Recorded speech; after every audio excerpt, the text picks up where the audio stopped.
안녕하십니까. 강남동일한의원 광노규 원장입니다. 이번 영상은 의학에서는 월경통이라고 하고요. 일반적으로 생리통이라고 부르는 것에 대해서 말씀드려 볼까 합니다. 여성들 중 생리통을 경험한 사람이 60에서 90% 정도이고요. 지속적인 생리통으로 고생하시는 분들이 한 30%가 넘는다고 합니다. 매우 많은 여성들이 생리통으로 한 달에 한 번씩 고생한다는 것이겠죠. 생리통이 심한 환자를 현장에서 진료해 본 한의사라면 누구나 그 고통을 알고 있으리라 저는 생각해요. 정말 마음이 쓰리고 안타깝고 어떻게 표현할 수가 없죠. 굉장히 고통스러워하는 그 모습 다 보셨잖아요. 그렇지만 침을 맞고 생리통이 감소하는 그 과정을 보면 정말 뿌듯하죠. 들어오실 때 막 허리 잡고 배 잡고 막 인상 찡그리고 들어왔다가 웃으면서 걸어 나가는 모습, 이거 보면 내가 치료 잘해드렸구나 이런 생각이 들고 안심이 되죠. 또 한약을 복용하고 나서 심한 통증이 한 달 한 달 치료할 때마다 줄어드는 그 모습을 보면서도 역시 내가 치료 잘하고 있구나 그리고 그 환자가 생리통이라는 통증에서 해방되는구나 라는 것 때문에 또 뿌듯함을 느낄 수 있었습니다.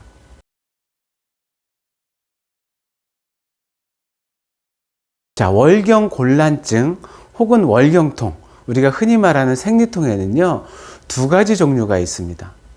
골반에 아무런 이상이 없는데 생리통이 있는 경우를 원발성 월경곤란, 1차성 생리통이라고도 합니다. 또 골반의 염증이나 자궁의 염증, 무로, 근종 같은 기질적인 원인이 있어서 생기는 속발성 월경곤란증, 이거는 2차성 생리통이라고 하죠. 이 1차성 생리통은 대개 초경을 하고 1, 2년 이내에 나타납니다. 주로 젊은 여성에게 나타나지만 40대까지 지속되는 경우도 있습니다. 2차성 생리통은요, 골반과 자궁의 병변이 원인이 돼서 발생하기 때문에 초경 후 수년이 지난 후에 생깁니다. 무배란성 월경에서도 월경통이 생길 수 있습니다.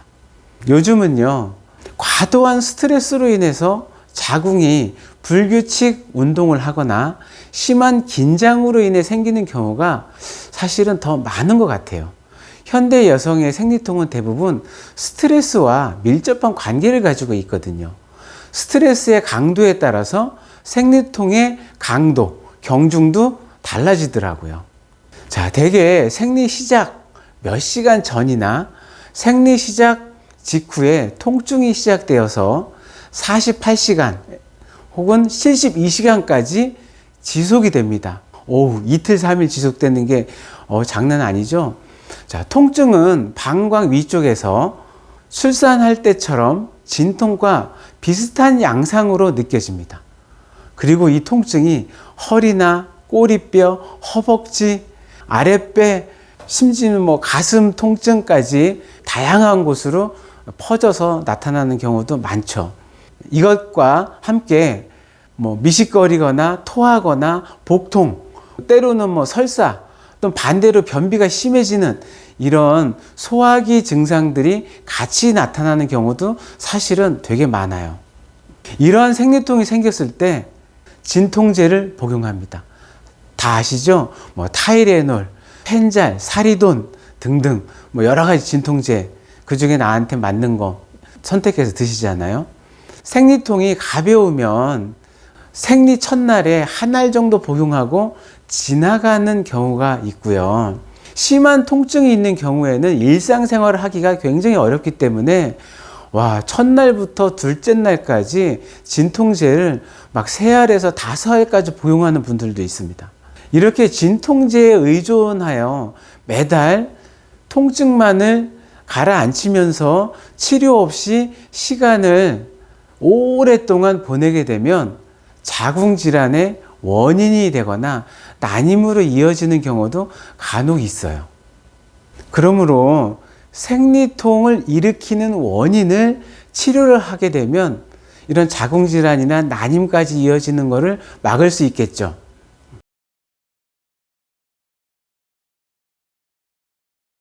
자, 그러면 생리통증을 완화시키는 방법에는 무엇이 있을까요?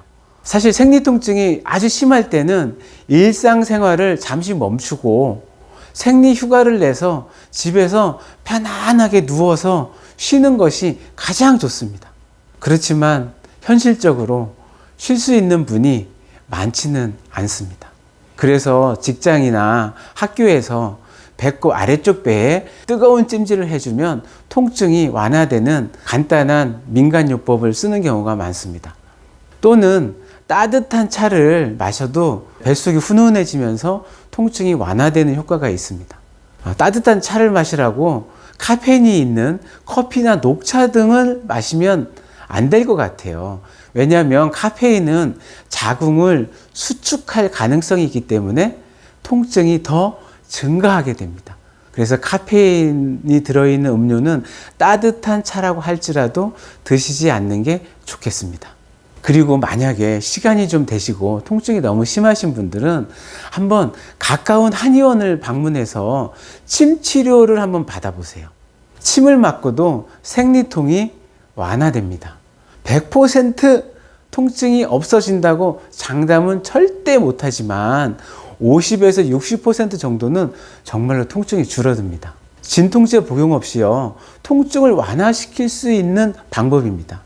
한의사들은 생리통의 침치료 방법이 각각 그 노하우를 가지고 있어요.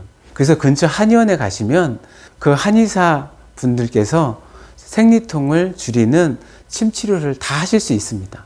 저 같은 경우는 태음인, 태양인, 소음인, 소양인 체질을 감별을 하고 체질침을 놓고 우리가 흔히 얘기하는 사관을 튼다 할 때 사관 같은 혈자리에다가 침을 놓으면 통증이 빠르게 감소하는 경우를 많이 보았습니다. 마지막으로 생리통의 원인을 제거하는 가장 좋은 방법은 한약을 복용하시는 거예요. 2021년부터 의료보험으로 생리통을 치료하는 한약을 정부에서 지원하고 있습니다. 정부가 아니라 사실 건강보험공단에서 하는 거죠. 1년에 10일씩 2회, 1년에 20일을 저렴한 비용으로 한 5만 원에서 6만 원 정도 들 거예요. 치료받을 수 있어요. 생리주기가 불규칙하면서 통증이 있는 사람, 생리주기가 규칙적이지만 통증이 있는 사람, 월경전 긴장 증후군과 더불어 생리통증이 있는 사람, 그리고 출산 후에 생리통이 생긴 경우, 생리통이 조금이라도 있으면 모두 의료보험으로 생리통 치료 한약을 복용할 수 있습니다. 자, 생리통을 체질별로 분류해 보면요, 분석해 보면 소음인이 생리통이 제일 많이 생기고요, 태음인이 두 번째고 소양인이 좀 적습니다. 태양인은 많이 없기 때문에 통계에 나오질 않네요. 소음인 체질은 몸이 차기 때문에 생리통이 그만큼 많이 생깁니다. 소양인은 몸이 차지 않고 열이 많거든요. 그렇기 때문에 생리통이 가장 적은데 대신에 열이 많아서 생기는 생리통이 생깁니다. 그래서 원인이 좀 다르잖아요. 각자 차질별로 생리통의 원인이. 그렇기 때문에 소음인은 소음인 체질침과 소음인 생리통 약을, 소양인은 소양인 체질침과 소양인 생리통 치료약을, 태음인은 태음인 체질침과 태음인 생리통 치료약을 사용해서 치료하면 효과가 매우 좋습니다. 생리통이 있으신 여성분들은 가까운 한의원을 방문하셔서 의료보험으로 한번 생리통을 치료해 보시기 바랍니다. 감사합니다.